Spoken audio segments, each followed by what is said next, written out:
L'histoire se passe il y a un peu plus d'un siècle. En 1909, la prison de Beaulieu, où se trouve l'actuel centre pénitentiaire, est en surpopulation et compte 685 détenus, dont certains considérés comme très dangereux, pour seulement 56 gardiens. Il en résulte que les ateliers ne sont surveillés que par 1 ou 2 fonctionnaires de l'administration pénitentiaire. Ce sous-effectif permet à un détenu de tenter de s'échapper le 3 mai 1909. Monté sur le toit, le fugitif refuse de se rendre. Les gardiens tentent plusieurs techniques pour l'attraper, l'arrosant même avec une lance à incendie. Ils parviennent finalement à le capturer avec un lasso. C'était sans compter sur la détermination du mutin, ayant au préalable subtilisé un tranché, il s'en sert pour couper ses liens. L'histoire finit mal. Il est finalement pris avec un harpon qui se plante dans ses vêtements, mais la corde casse. Le prisonnier se tue dans sa chute. Dans la prison, la colère gronde. Les détenus se mutinent et s'en prennent aux gardiens qui peinent à les maîtriser. Un marin brestois, condamné en 1905 à 7 ans de réclusion par le Conseil de guerre maritime, attaque les geôliers avec un tranché utilisé pour le travail qu'il a lui aussi conservé. Au petit jour, 3 gardiens font irruption dans la cellule pour le désarmer.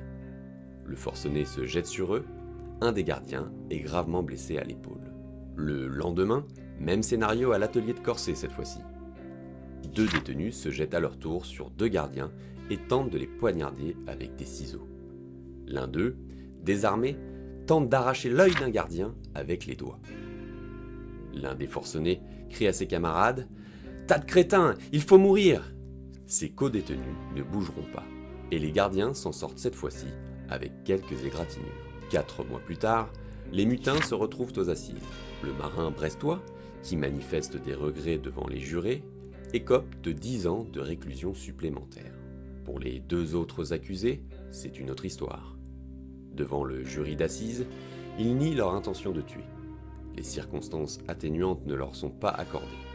La peine de mort est prononcée pour les 2 hommes. Ils échappent de peu à la guillotine, les jurés ayant signé un recours en grâce accordé par le président de la République. Mais leurs jours ne sont pas heureux pour autant. Ils troquent la prison de Caen contre le bagne, à Cayenne pour le restant de leur vie. Aujourd'hui, il reste peu de choses de l'ancienne prison de Beaulieu dans l'actuel centre pénitentiaire. Un seul bâtiment, datant du 19e siècle, subsiste. Il est classé au monument historique. Entre ces murs, bien des vies d'hommes sont passées, et quelques histoires leur ont survécu. Bonjour.